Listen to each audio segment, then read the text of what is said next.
자, 오늘 여러분에게, 모든 분들에게 재정의 축복이 있기를 바랍니다. 재정의 축복, 재정의 축복. 자, 그 필리핀에 가가지고 이렇게 목사님들을 이제, 이렇게 강의를 하면서 느낀 게 있는데요. 이 필리핀에 있는 목사님들이 상당히 의존도가 심한 것 같아요. 근데 필리핀 하면은, 우리나라가 어려울 때, 병사도 파병해주고, 우리나라보다 원래는 경제적으로 잘 살았던 나라로 볼 수 있는데, 세월이 자꾸 지나가면서 우리나라는 잘 살게 되고, 필리핀은 계속, 그냥, 이렇게 못 사는 상태로 남아있게 되고, 그러니까 못 사니까, 관광객들 막 납치하고 죽이고 하는 사건이 필리핀에서 비일비재하게 요즘 일어나잖아요. 우리나라에선 잘 일어나지 않는 사건이 필리핀에서 일어난단 말이죠. 그것이 뭐냐면 재정의 축복을 못 받았는데 그 나라가 재정의 축복을 못 받기까지는 사실은 종교적인 문제가 큽니다. 종교적인 문제. 이제 우리 하나님을 믿는 사람들이 얼마나 하나님을 잘 섬기느냐에 따라서 그 나라가 복을 받게 되어 있습니다. 근데 우리나라나 미국 사람들은, 이 헌금 생활을 참 잘해요. 이게 좀 체질인 것 같아요. 우리나라 사람들은. 우리나라 사람들 헌금 생활이 체질이 있는 것 같은데, 이 필리핀 사람들은, 이 체질이 잘 안 되는 것 같아요. 체질이. 그래서 내가 강의하다가, 필리핀 같은 나라 가면 저는 참 편해요. 제가 원래 쓰던 영어를 갖다 이렇게 쓰기 때문에 참 편한데, 다른 사람들 이렇게 통역하는데 나는 그냥 영어로 이렇게 강의하니까 참 좋았습니다. 근데 영어로 강의하다가 제가 그분들에게 당신의 나라에 당신들이 훌륭한 애국자가 되고 당신의 나라를 좀 이렇게 발전시키려고 그러면 한국의 원조를 기대하지 마라. 한국의 원조를 기대하지 말고 당신들 스스로 헌금 생활을 해라. 필리핀 사람들이 헌금 생활을 안 해요. 참 헌금 생활이 약합니다. 근데 우리나라가 이 다른 나라에게 선교를 할 때 그 나라 사람들에게 헌금 생활을 잘 가르쳐 줘야 되는데 워낙에 그 나라가 가난하다 보니까 우리나라가 말레이시아도 그렇겠습니다만 인도네시아 가서 느낀 게 뭐냐면 헌금이 약하고요. 그 다음에 다 뜨겁고 겉으로 보기엔 좋은 것 같은데 예배 끝나고 기도합시다. 그런데 기도 훈련이 안 돼 있어. 근데 우리는 헌금 생활과 기도 훈련이 돼 있잖아요. 할렐루야. 예. 자신 없이 아멘 하는 분들 누구죠? 근데, 자, 근데 이제 인도네시아 사람들 보면서 내가 참 마음에 도전을 받고 숙제를 가져온 게 뭐냐 하면, 이거 우리가 한국 사람들 이걸 해줘야 되겠다. 엄청나게 복음의 열기가 뜨거워가지고 막 교회들이 엄청 부흥하고 있는데, 부흥은 하고 있는데, 그러니까 미국식의 어떤 스타일이 들어와가지고 막 이제 찬양은 뜨겁게 하는데, 찬양 끝나고 나서 그냥 쫙 해 30분 확 기도를 해야 되는데, 그러면 교회가 또 확 일어나고 교회가 탄탄하게 세워질 텐데, 다른 사람들은 그걸 발견 못했지만 저는 딱 발견했는데, 이 나라는 기도가 없구나. 근데 기도 없이 일어나는 그런 기독교가 한계가 좀 있거든요. 그래서 인도네시아나 말레이시아나 우리가 선교하게 되면 꼭 기도 운동을 일으켜야 된다. 그런 생각을 드는데 필리핀이 그래요. 이렇게 예배 끝나면 막 기도하고 가야 되는데 그래서 이제 물어봤어요. 이렇게 목사님들에게, 그 사모님들에게 기도 생활 어떻게 하냐니까 솔직히 얘기해. 5분 이상 기도가 안 된다는 거예요. 근데 한국 사람들 어떻게 무릎 꿇고 그렇게 1시간, 2시간 기도하는지 자기네들은 우리 한국 사람들 보면 부럽대. 이해가 안 된대. 근데 자기네는 그게 안 되고. 그러니까 기도 생활이 안 되니까 또 헌금 생활이 안 돼가지고 늘 한국 사람들이 가져다 주는 걸 기대하고 있어요. 우리가 헌금을 진짜 많이 해가지고 그분들에게 항상 도와줘요. 안 그러면 필리핀 교회 문 닫아요. 여러분 필리핀에 한번 제 생각, 제 말을 가지고 언제 필리핀에 가서 한번 필리핀 교회를 방문해 보세요. 정확합니다. 기도 생활 안 하고 헌금 생활 안 합니다. 필리핀. 그래서 우리나라보다 잘 사던 나라가 지금은 우리나라보다 훨씬 못 사는 나라가 돼 있고 그 산중에 사는 미개한 원주민들을 어떻게 이렇게 개발시킬 방법이 없어요. 예. 어떻게 우리는 시골도 지금은 다 발전했잖아요. 시골에 있는 사람도 문화생활을 누리고 다 TV 놓고 살잖아요. 근데 필리핀은 그 나라를 발전시킨다는 것은 너무 힘든 것 같아요. 그래서 우리가 신앙생활 할 때 이제 어떻게 신앙생활 하느냐가 참 중요하죠. 예, 그래서 자, 오늘 성경에 보니까 이제 성경적으로 보면 우리가 이제 재정의 축복이 그렇습니다. 재정의 축복이 보면 먼저 오늘 여기에서 우리가 봐야 될 것은 말라기 3장에서요. 3장 7절에서 보면은 헌금 생활은 뭐냐 하니까 3장 7절 끝부분에 보면은 그러즉 내게로 돌아오라 그리하면 너희도 너에게 돌아가리라. 이걸 한번 정리 한번 해보세요. 여러분 필기를 해놨다가 평생 잊지 마시길 바라고요. 돌아가는 것입니다. 돌아가는 것. 그러니까 하나님이 계신 곳. 여기 하나님이 계신 곳이잖아요. 하나님이 계신 곳으로 돌아가는 것입니다. 예. 그래서 내게로 돌아오라. 너희가 지금 여기에 머물고 있잖아. 내게로 돌아오라. 이렇게 된 거예요. 나 있는 곳으로 돌아오라. 자, 뭐가 돌아가는 것이냐? 어떻게 하는 것이 돌아가는 것입니까? 하고 7절에 물어보잖아요. 그러니까 8절에서 하나님의 것을 도둑질 하겠느냐? 그러나 너희는 나의 것을 도둑질하고도 말하기를 우리가 어떻게 주의 것을 도둑질하였다 하는도다. 예, 그렇게 말하고 있는 거죠. 그래서 여기 보면 도둑질에 대한 문제가 나오고 있습니다. 도둑질에 대한 문제. 왜냐하니까 11조의 생활이라고 하는 것은 이제 재정의 축복을 받을 사람만 은혜를 받으시길 바라고. 그런데 첫 번것, 그래서 이제 출애굽기 13장에서 이제 장자의 축복을 이스라엘 백성들이 누리잖아요. 장자. 그래서 첫 번것을 하나님이 살려주세요. 그래서 이스라엘 백성들은 첫 번것이 죽지 않습니다. 애굽 사람들은 죽을 때 첫 번것은 하나님의 것이 됩니다. 그 다음부터 하나님 것. 예. 첫 번것이 하나님의 것이 돼가지고 우리가 어떤 수입이 있을 때 제일 먼저 떼는 것이 이게 첫 번것이 됐고 이것이 11조가 된 것입니다. 제일 먼저의 것. 그러니까 첫 번것이라고 하는 것은 서수상에서 1번이라는 뜻도 있지만 제일 좋은 것이라는 뜻이 제일 좋은 것. 이스라엘 백성들이 첫 번것이라고 하는 것은 여러분 이렇게 포도송이를 먹을 때 제일 큰 알부터 본능적으로 큰 알부터 따서 먹게 되잖아요.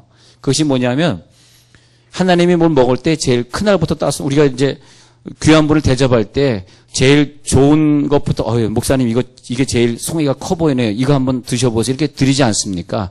첫 번것의 의미는 뭐냐면 11조의 의미인데 하나님 앞에 제일 좋은 것을 드린다의 의미예요. 요걸 이제 먼저 기억하세요. 그러니까 우리들이 11조 생활을 할 때 내가 한 달에 100을 벌었는데 다 쓰고 나서 한 50 쓰고 50 남았는데 50 남은 거 가지고 분배하려다 보니까 11조를 5만 원을 낸다. 이렇게 얘기한 것은 나중에 떼어내는 원리이기 때문에 11조 생활을 한 것은 아닙니다. 그렇게 하면 안 되는 것이 뭐냐면 자, 먼저 1번 한번 적어봅시다. 1번 뭐냐면 11조는 뭐냐? 첫 번 것이다. 첫 번 것이다 하는 걸 꼭 기억하시고요. 첫 번 것. 그래서 첫 번 것을 드리고 나서 그 다음에 나머지 것을 떼기 시작하면 하나님이 복이 임합니다. 여러분 생각할 때 아니 저는 11조 생활 열심히 했는데 왜 이렇게 가난하나요? 이렇게 물어본다면 이런 걸 좀 순서를 바꿔보세요. 하나님이 보고 계시니까 창조자 하나님이 보고 계시니까 나중에 떼려고 생각하지 마시고 처음에 떼시기 바랍니다. 처음에 하나님께 먼저 드리고 그러잖아요. 아니라 가장 신선하다 그런 의미가 되겠습니다. 가장 신선하다. 예. 그다음에 두 번째 의미가 뭐냐면요. 두 번째 의미가 뭐냐면은 11조는 적어보세요. 11조는 헌금이 아니다. 잘 적어놓으세요. 헌금이 아니다. 11조를 헌금 드린다고 생각하면은 11조의 복을 누릴 수가 없어요. 통영의 미수교회 김덕진 집사님처럼 그렇게 복을 받으려고 그러면 11조를 헌금이라는 생각으로 하지 마십시오. 11조는 헌금이 아닙니다. 11조는 하나님 겁니다. 그러니까 우리가 헌금 드리는 게 아니에요. 즉 11조의 분량의 만큼에 있어서는 내 의지가 들어갈 수가 없어요. 아시겠죠? 그것이 정확해야 됩니다. 그것이 11조의 생활입니다. 하나님이 이 세상을 딱 만드시고 돈이라고 하는 걸 딱 만들어 놓으신 다음에 우리가 얼마나 하나님을 사랑하는가를 딱 보셨어요. 그리고 하나님 것과 네 것을 어떻게 잘 구분하나 보셨다가 가인이 제사드리다가 제대로 된 헌금 생활 안 했을 때 창세기 4장 5절에서 가인의 재물에 하나님이 그 연락 안 하시는 사건이라든지 사도행전 5장 2절에서 아나니아 삽비라의 재물에 하나님이 용서 안 하신 사건. 때로는 다윗의 죄도 용서하시고 밧세바와의 사이에서 생긴 그런 죄도 다윗에겐 용서하셨지만 아내네 삽비라의 헌금에 대해서만큼은 용서하지 못하셨습니다. 근데 이제 그것이 왜냐하면은 11조를 헌금으로 생각하시면 안 돼요. 11조는 헌금이 아닙니다. 근데 11조 안 내도 괜찮습니다. 11조는 하나님의 것이기 때문에 내든 안 내든 관계는 없는데 그것은 우리의 의지는 아니다. 그냥 11조는 하나님의 것으로 생각하시면 된다. 그렇게 되는 것입니다. 그래서 11조는 하나님의 것이기 때문에 11조를 가지고 내 의지로 쓰지 마시기 바랍니다. 11조를 가지고 구제하면 안 되고 11조를 가지고 건축헌금 하면 안 되고 11조를 가지고 성경헌금 하면 안 되고 성경헌금 하고 싶으면 11조 외에 다른 돈으로 하시면 됩니다. 난 그렇게 생각해. 인생이라고 하는 건 딱 인생에 딱 한 번 우리들의 인생에 목숨이 딱 하나잖아. 목숨. 이 목숨이 딱 끊어지는 그 순간 내 목숨을 어디다 바치는가. 목숨이 아까운 사람은 이상에 아무것도 할 수 없어. 목숨을 아까워하지 마세요. 목숨을 바치는 거예요. 우리는. 할렐루야. 응? 목숨을 바치는 겁니다. 목숨을 우리는 바치는 거야. 이 아까운 목숨을 여러분 전공하잖아. 전공. 응? 우리 대학에서 전공을 하잖아. 그럼 자기 전공에 자기 목숨을 한번 바쳐보는 거. 난 신학을 전공한 사람이니까 난 신학에 바친 것이고 또 여러분 신학 전공 안 했으면 내가 미술에 바쳤다. 거기에 그냥 목숨을 그냥 쫙 거는 거야. 거기다. 할렐루야. 내가 의사가 되겠다. 응? 그리고 자기의 인생을 거기다 바치는 거야. 우리는 목숨을. 그러니까 믿는 사람들 보세요. 다 순교해서 가잖아. 할렐루야. 우리 예수 믿는 사람은 결국 순교로 가는 거야. 할렐루야. 목숨을 딱 주여 내 목숨을 바치나이다. 그리고 가는 길에 거기에 때는 물질도 동원될 것이고 충성도 동원될 것이고 시간도 동원될 것이고 그러는 거죠. 나의 목표는 다 거기를 향해 가는 것입니다. 인생이 보람되고 비전이 확실하고 자녀들이 볼 때 야 우리 부모님의 비전은 확실해. 그 지점, goal, G-O-A-L 그 지점으로 가고 그 goal이 확실하구나. 그 목표를 향해서 가고 있구나. 그러니까 헌금 생활도 딱 헌금 생활의 기준이 정확히 돼 있잖아요. 자, 8절에 보니까 내가 언제 주의 것을 도둑질했습니까? 그렇게 말하는데 11조를 안 낸 건 도적질의 문제고 성경헌금, 건축헌금 안 낸 것은 자기의 상급의 문제고 그렇게 되는 거예요. 예. 그러니까 다른 건축헌금, 성경헌금은 안 내도 괜찮아. 안 내도 괜찮은데 11조는 내는 게 아니야. 11조 내지 마세요. 11조는 그냥 하나님의 거야. 뭐 우리가 내고 말고 해. 내가 왜 내고 말고 하나님의 것인데. 그러잖아요. 자, 8절에 11조 헌물이라. 그래서 9절에 너희 곧 온 나라가 나의 것을 도둑질하였으므로 너희가 저주를 받았느니라. 만군의 여호와가 이르노라 너희의 온전한 11조를 자, 온전한 11조를 창고에 들여 헌금 내라는 뜻이 아니에요. 창고에 따로 떼놔가지고 하나님의 집에 양식이 있게 하고 그 다음에 그런 사람들에게 하나님의 것을 딱딱 떼내는 사람들에게 하나님이 정확하게 하늘문을 열고 너희에게 복을 쌓을 것이 없도록 붙지 아니하나 보라. 이렇게 되겠습니다. 그런 다음에 그 축복이 11절에 그 다음에 복으로 적어보세요. 그 다음에 뭐냐면 자 10절에 보면 창고가 쌓을 것이 없도록 풍성하게 채워주시는 경제의 복. 11절에 보면은 11절에 메뚜기를 금해 주시고 겉으로 나가는 사기당하고 소외 나는 돈이 없게 하시고 그 다음에 포도나무 열매가 기한 전에 포도나무 열매는 괄호 열고 자녀입니다. 자녀. 자녀를 이스라엘 백성들이 쓰는 표현이에요. 포도나무 열매는 자녀예요. 자녀들이 어릴 때 자라다가 죽는 사건이 없을 것이다. 그런 예언이 나오는 거예요.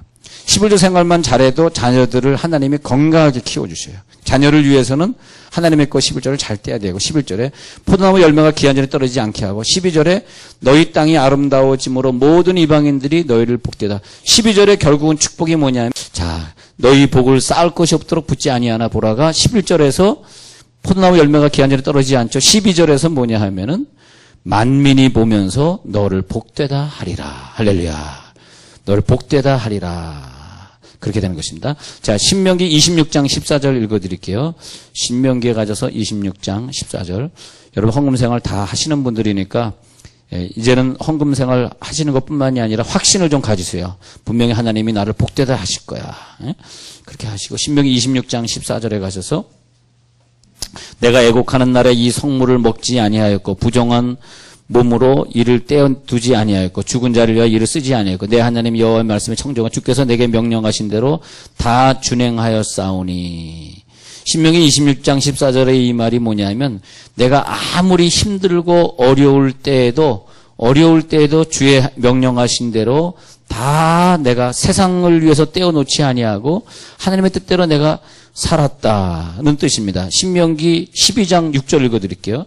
12장 제가 다시 올라가서 설명을 좀 드릴게요. 신명기 12장에 가서 설명드릴게요. 신명기 12장 5절에 읽어드릴게요. 읽습니다. 신명기 12장 5절. 오직 너희 하나님 여호와께서 자기의 이름을 두시려고 너희 모든 지파 중에서 택하신 곳인 그 계실 곳으로 찾아 나아가서 너희의 번제와 너희의 제물과 너희의 11조와 너희 손의 거제와 너희의 서원제와 너희 낙헌 예물과 너희 소와 양과 처음 난 것들을 너희는 그리로 가져다가 드리고 거기 곧 너희 하나님 여호와 앞에서 먹고 너희 하나님 여호와께서 너희의 손으로 수고한 일에 복 주심으로 말미암아 너희와 너희의 가족이 즐거워할 지니라. 우리가 오늘 여기에 소개한 대로 그렇게 이렇게 이 말이 뭐냐면 너희가 경제의 축복을 이 땅에서 누리고 싶고 자손의 축복을 누리고 싶으면은 5절에서 너희 지파 중에서 택하신 곳인 그 계실 곳으로 찾아 나아가서 너희의 번제와 너희의 제물과 너희의 11조 너희 손에 쭉 말하면서 그리로 가져다가 드리고 이렇게 말하고 있습니다.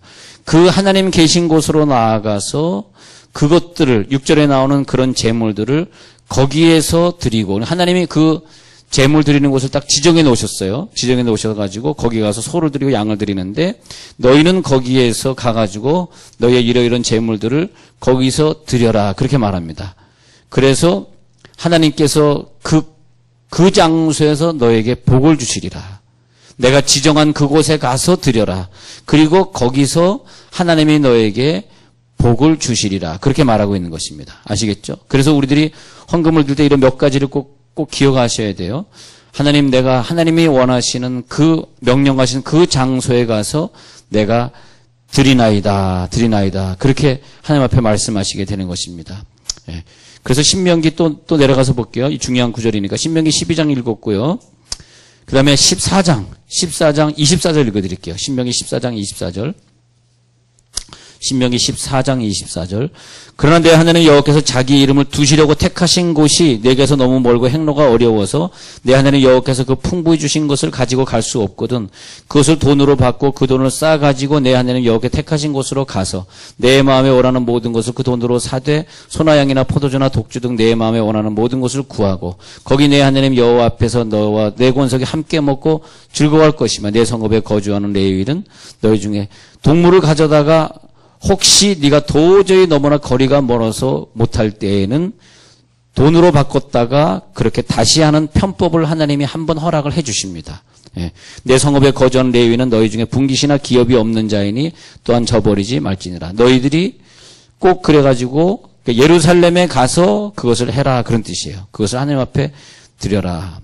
그러면서 레위인들은 너희 중에 분깃이기 때문에 이 땅에 다른 기업이 없다. 그러니까 저들은 저버리지 마라. 레위는 누구냐? 교회에서 봉사하는 성가대라든지 무슨 주회종이라든지 청소하는 자라든지 그 교회를 관리하는 자들을 레위인이라고 말하고 있습니다. 그렇게 된 것이죠. 그래서 거기서 너는 그것을 드려라. 그렇게 말하고 있고요. 자, 그다음에 이제 다른 성경을 볼게요. 느헤미야 10장 31절에 한번 가서 볼게요. 느헤미야 이렇게 보고 마치겠습니다. 자, 느헤미야에 가가지고, 느헤미야에 쭉 가시면, 에스라 느헤미야 이렇게 나가죠? 느헤미야에 가셔서 10장에 가서 읽어드릴게요. 느헤미야 10장 31절 가서 읽어드릴게요. 느헤미야 10장 31절에 가가지고, 보면은, 혹시 이 땅 백성이 안식일에 물품이나 온갖 곡물을 가져다가 팔려고 할지라도 우리가 안식일이나 성일에는 그들에게 사지 않겠고 7째 해마다 땅을 쉬게 하고 모든 빚을 탕감하리라 하고 그랬습니다. 그래서 하나님께서 안식일에 정확히 하나님이 우리들에게 탕감해 주시는 그런 복을 주시는 날, 그 날을 네가 기억해라 그런 거죠. 하나님이 너에게 복을 주시려고 하는 그 날을 기억해야 되는데 근데 이것이 뭐냐면은 이 말이 어디서 온 거냐면 포로 생활되었다가 돌아올 때 이스라엘 백성들아 너희는 안식일 성일을 정확히 지켜라. 그러면서 32절 우리가 또 스스로 규례를 정하기를 해마다 각기 세겔의 3분의 1을 수납하여 하나님의 전을 위하여 쓰게 하되 33절에서 진설병 항상 드리는 소재 항상 쭉 얘기하면서 안식일날 너희들이 뭐하냐 하니까 모든 빚을 탕감하고 그다음에 쭉 그 다음 구절에 뭐냐면 제단에 너희 토지 소산에 35절 보세요. 해마다 우리 토지 소산의 만물과 각종 과목의 천열배를 여호와의 전에 드리기로 하였고 그러면서 너희가 포로된 시절에는 하나님 앞에 드리지 않았다. 즉 마귀에 포로된 사람은 절대 11조를 드릴 수 있는 기회를 하나님이 주지 않습니다. 왜냐하면 포로된 자의 것을 하나님이 떼지 않으니까. 그러나 너희들이 포로돼서 돌아오는 날, 마귀가 너희를 놓아주는 날에는 너희들이 정확히 성의를 거룩하게 지키게 될 것이다. 그죠? 안식일 성의를 거룩하게 지키게 될 것. 그러니까 구원받은 사람은 그 이스라엘 백성들의 개념은 성의를 지킨다는 것은 억지로 지키는 것이 아니라 너무너무 지키고 싶은 거예요. 너무너무 감격적으로 그날을 지키고 싶고 하나님의 것을 떼어드린다 했을 때 내가 억지로 떼어드리는 것이 아니라 최고의 특권으로 생각하는 거예요. 근데 포로되었을 때는 못 드리니까 괴로운 거죠. 더 드려야 되는데 성일이 없으니까 안식일이 없으니까 드리고 싶어도 못 드리니까 막 우는 거죠. 하나님 우리가 우리 걸 드리고 싶은데 우리가 경작할 수도 없고 포로가 돼가지고 우리의 땅이 없습니다. 농토가 없습니다. 그래서 못 드립니다. 너무너무 괴로워. 그게 제일 괴로운 거예요. 그런데 포로에서 돌아오는 날 이들이 너무 기뻐하는 거예요. 야, 드디어 우리가 하나님 앞에 드릴 수 있어 이제. 우리가 언제 만날지 모르지만 다시 가정재단을 쌓는 날은 천국문에서 우리가 쌓게 될 것이다. 그 가정의 비전이 확실하잖아. 우리 가정은 세계 선교를 위해 가는 가정이다. 자, 그래서 이 이스라엘 백성들은 그 재단 쌓는 거 하나님 앞에 나아간 이걸 최고의 특권으로 알았던 거예요. 할렐루야. 이 특권을 마음껏 누리시기 바랍니다. 마음껏 누리세요. 그래서 하나님께서 우리들에게 그런 복을 주시는 거죠. 그래서 다시 말라기로 오고 마칠게요. 그 말라기에서 3장을 여러분 꼭 기억하시고 다시 정리합니다. 3장 7절. 이 11조를 떼지 않는 생활은 뭐냐? 하나님 떠난 생활이다. 10을 떼는 생활은 뭐냐? 말라기 3장 7절. 하나님께로 계신 곳으로 우리가 돌아오는 것이다. 하나님 계신 곳이다. 11조 생활 하나님께 돌아오는 것이다. 여러분 확신을 가지고 신앙생활 잘 하시기 바랍니다. 어떻게 돌아가야 하리까? 너희가 도적질했잖아. 말라기 3장 8. 도적질했으니까 나에게 안 돌아온 거지 하고 말씀하셨고요. 그러면 어떻게 하냐? 나에게 돌아와라. 나에게 돌아와라. 그렇게 말씀하시고 있어요. 그러면 10절에서 11조를 그래서 헌금을 내라는 표현을 11조를 안 쓰고 있는 창고에 들여 그랬죠. 10절에서. 그러면 너희가 너희 창고가 복을 쌓을 것이 없도록 부어주시리라. 11절에서 그 다음에 메뚜기를 금하여 소산을 더 풍성하게 하고 포도나무 열매가 기한전에 떨어지지 않게 주겠다. 그랬을 때의 결론은 이방 사람들이 주변 사람들이 너의 물질의 축복과 자녀의 축복을 보면서 어떻게 예수를 믿고 살았는데도 이렇게 풍성하게 살아갈 수 있을까? 역시 당신이 믿는 하나님은 대단한 하나님이라 고백하게 될 것이다. 할렐루야.